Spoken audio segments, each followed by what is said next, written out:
Hey guys, welcome back to my channel. Today's video, we are going to be finishing up my story time. This is part 2 of the story time of me getting involved with a convicted felon. I have filmed this over and over again, this part 2, over and over again. Very irritating, and recently didn't realize that I didn't press record, and I just went in. Like, it was just an intro, so I'm not really too mad about it. But the fact that I didn't press record, like, moving on.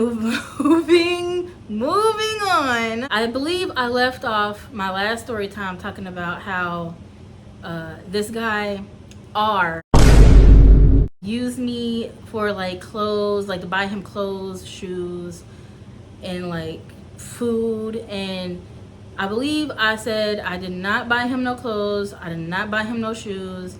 We weren't established like that, so I did not feel comfortable in spending a lot of money on this dude. So from time to time, I did, place, food orders for him, get food delivered to him, to his place. I didn't do it a lot. I did it a couple of times, okay? But yeah, as far as buying clothes and shoes, no, like, we weren't together. We were just talking, trying to get to know each other. We were friends, so I thought. And then also there was like one time where I bought him a cologne.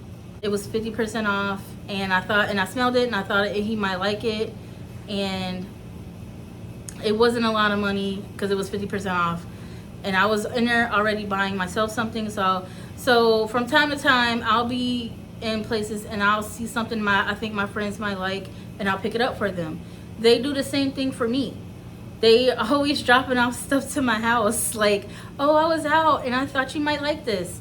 Like, they're so nice like that. I have, like, really good friends, so, like, I appreciate everything that they do, whether I ask or not. I appreciate everything that they do. I'm very independent person, so I don't really ask my friends but much at all, like, of anything. I'm asking them anything. It's like, let's go out, let's hang out, let's go here, there, whatever.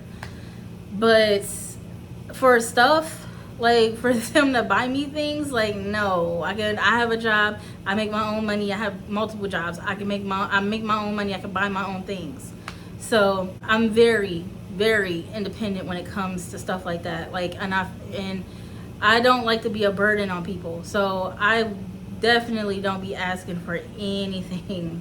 Okay, so when he was asking me and kept asking me, it wasn't a burden to me. It was just kind of annoying. Like, why are you asking me? Like, why me? Like, don't you got other people that can help you?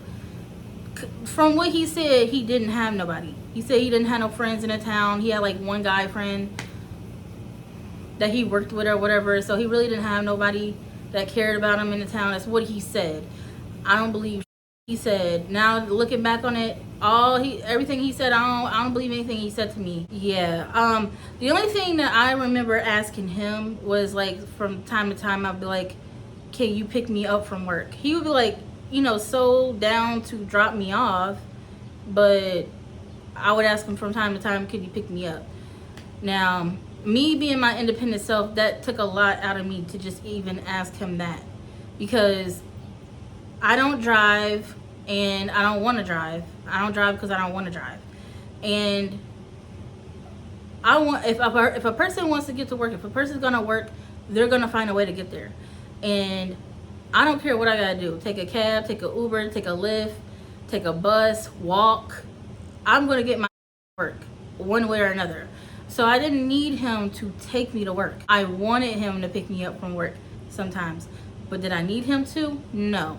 Because I can get an Uber just fine. I can get the bus in the morning just fine. I could even walk just fine. It's like a half-hour walk, but just fine, okay? I didn't need him to do anything for me. But that's just the independence in me, I'm just super independent. I didn't need him, but I wanted him. There would be times where I would want him to pick me up from work, but he would always tell me that, he worked third shift too, and he retired, so he didn't want to pick me up, but he dropped me off. I never really wanted him to drop me off because I didn't really trust him to drop me off. I worked midnight to 8. I didn't trust that he would come through for me. If I sat here and waited until like after 11 and then he called me up and say, oh, I can't come, then I'm screwed. But not really, because I just would have got an Uber. But relying on him would have like probably screwed me, and I probably would have been late or something. So I never wanted him to take me to work, because I need to make sure I get there on time. I can't trust the man to even get me to work on time. He picked me up from work like all of 2 times. 2 times. One time it was like a Saturday and I did not even ask him to pick me up. He just came through. He just said he was going to pick me up and he just came through. The second time I actually asked him and I felt like he wasn't going to come, so I said, you know what, forget it. But then he was so sure that he was coming. He was like, yeah, sure. He said, yeah, sure, I'll pick you up. No, don't worry about it. 8 o'clock rolls around. He ain't here. I'm getting pissed because like there you are again, following through with what you said you was going to do. Never again. At that moment, I was like, not only am I never going to ask you for anything or like a ride again, I don't even want to speak to you anymore. I was done. Done. But then he ended up sending me this long text message talking about how, you know, he was so done with me. He knew I was done. He said some other too that whatever, like it didn't even make sense of what he said because of who he is. Like he thought I wanted kids with him. Do you know how down bad I have to be in life to want a child with that man?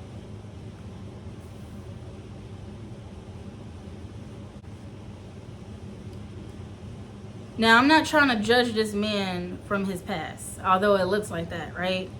But the proof is in the fucking. No one should have a child with him, but he has 5 or 3 biological. He has a wife. Like, he shouldn't even be married. He shouldn't even be allowed to be married. Like, I feel really bad for her. Like, she's gonna have to deal with him and the rest of his baby mamas forever. Like, people say, oh, when they're 18, what? When they're 18, what? You ain't gotta talk to the mom or the dad anymore? What about when they go to college? Are you not gonna go to the graduation? You're not gonna see them? You're not gonna talk to them? What about any family function? What about when they get married? What about when they have children? Are you really honestly just not gonna have nothing to do with that person and never see them again? Come on.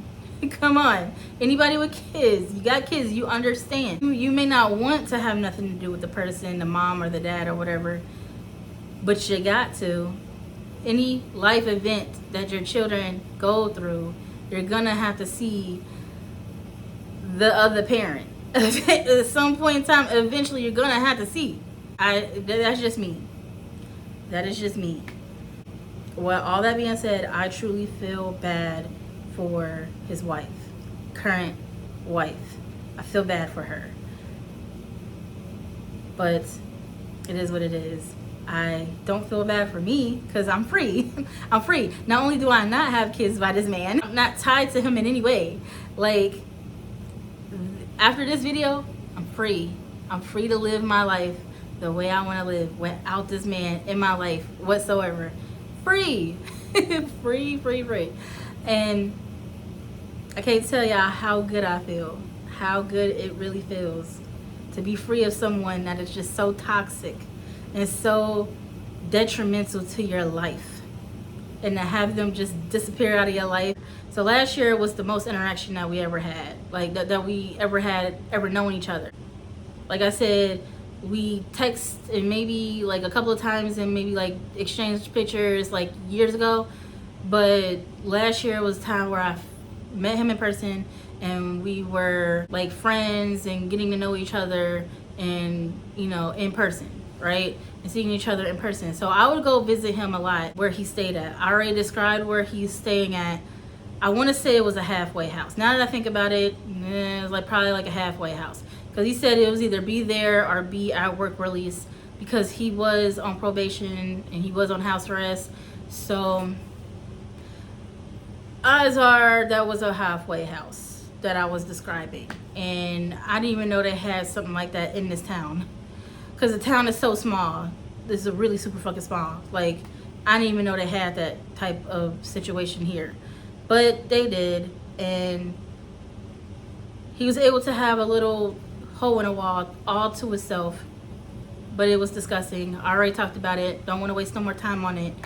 But from time to time I would go there, and getting to know him more and more, I didn't mind being over there, because like I said, when you really like somebody, you'll put up with some bullshit because you want to be with them.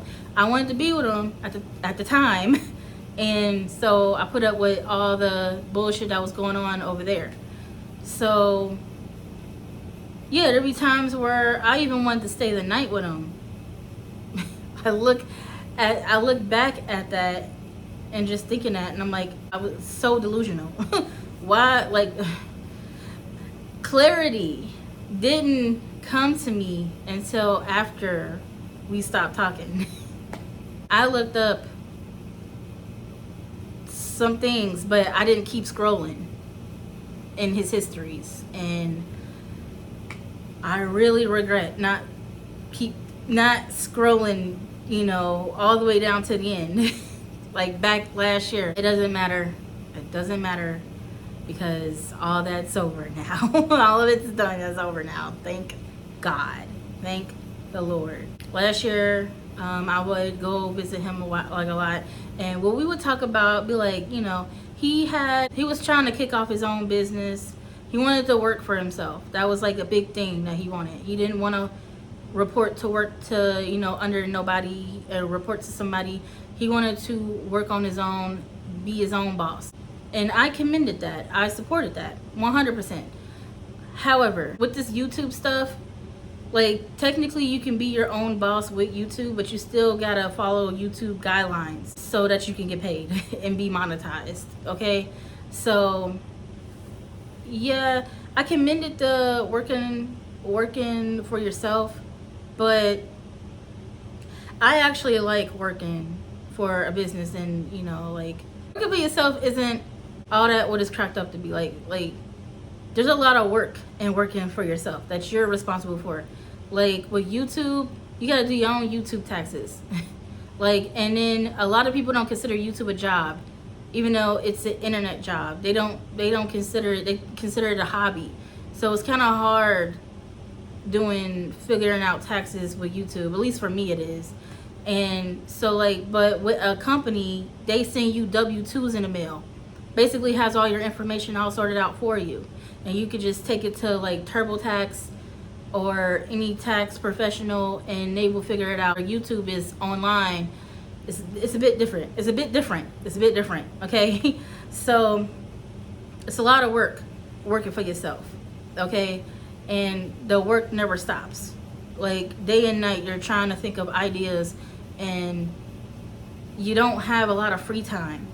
And I find that to be the same thing with companies sometimes. Like, they give you like 2-week vacation and you got to put in for it, and it's got to be approved, and you're always at work.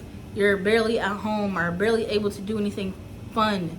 And I find myself saying that recently, that I want my life back. Like, I don't like all this work and no play, okay? Like, I want to do stuff fun. So that's when you have to, like, put in time for, you know, off work, and hope and pray that it gets approved. So there's downsides to working for companies, and there's downsides for working for yourself. Either way it went, I still supported him 100%. He would sell like hats and hoodies and t-shirts, and I bought one of his hoodies for like $60. Asked me where that hoodie is now. Man, I even did a video talking about the hoodie. The video has been since deleted, you know, but, you know, for reasons that I will get into in a minute. But I supported him. I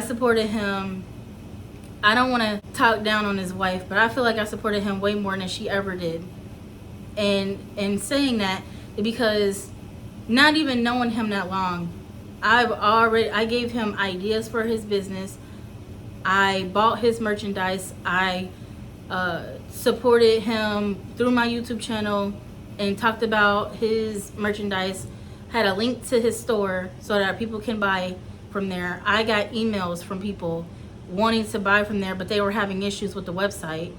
I confronted him about this, and he told me he didn't even have that much product to sell. I even went and wore the hoodie that I had on around the neighborhood, and there was like a couple of people that was interested, and I told them the website. Every chance I got, I wore it to work. In the factory workers, I promoted the hell out of that shit. And every chance I got, I supported him and I promoted that shit. He did not pay me to do that. I just did it because I believed in him. I still sorta kinda do, but because when you believe in someone, that just doesn't go away because you had a falling out with them.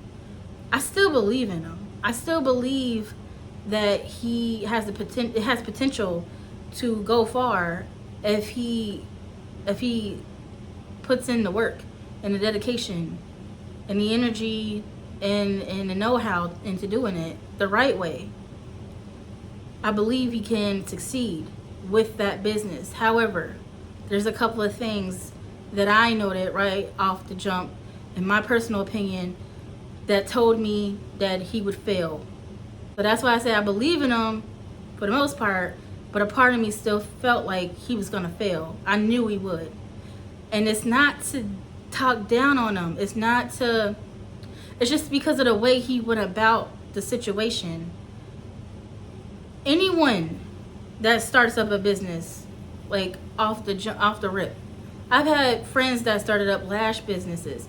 I've had friends that started up selling tumblers on Etsy. I've had friends that started selling plushies on Etsy. They made whole websites and they were selling like enamel pins and stuff like that. When you make a business and you're trying to make a business for yourself, if you don't know exactly what you're doing, you will fail. You will fail miserably the first go around. Does that mean give up? Does that mean stop doing what you're doing and just say and throw in the towel? No. It means do your research and put the time and the energy and the money financially into this business. Talk to people that have failed before and over again and succeeded, and see how they recovered and how they overcome that failure to be where they are now. They're gonna tell you, yeah, you're gonna fail. It's just what it is. You're gonna fail because you don't know everything there is to know about starting a business. You're just starting. I seen him and the potential. He wants to sell this Christian streetwear, but his heart wasn't in it because he's not a real Christian. I'm not gonna get too much into religion, and I'm not gonna talk down on any religion or anything like that. I'm just gonna speak off of my experience and knowing him and seeing, him firsthand. Very fake. He preaches a lot of stuff that he doesn't take his own advice. He'll say a lot of Bible verses, but it's like he's saying it, but he's not believing it and he's not doing it himself. How dare you? Like, how dare you sit here and preach to someone when you won't even take your own advice? You won't even listen to yourself and what you're preaching and heed that word in your own life. Like, how dare you? God did say there would be false prophets and false preachers, but it disgusts me listening to this man on TikTok. I fought myself back and forth. Should I post his TikTok? We don't do free promos over here, okay? But his TikTok is not his name. So technically that's not defamation of character if I show it. But it's still free promo. And I don't want to show his face. But I could always blur it. I fought myself on this. Do I show it? Do I not show it? For days. I have a coworker that made the suggestion to put the audio up. So that's what I'm gonna do.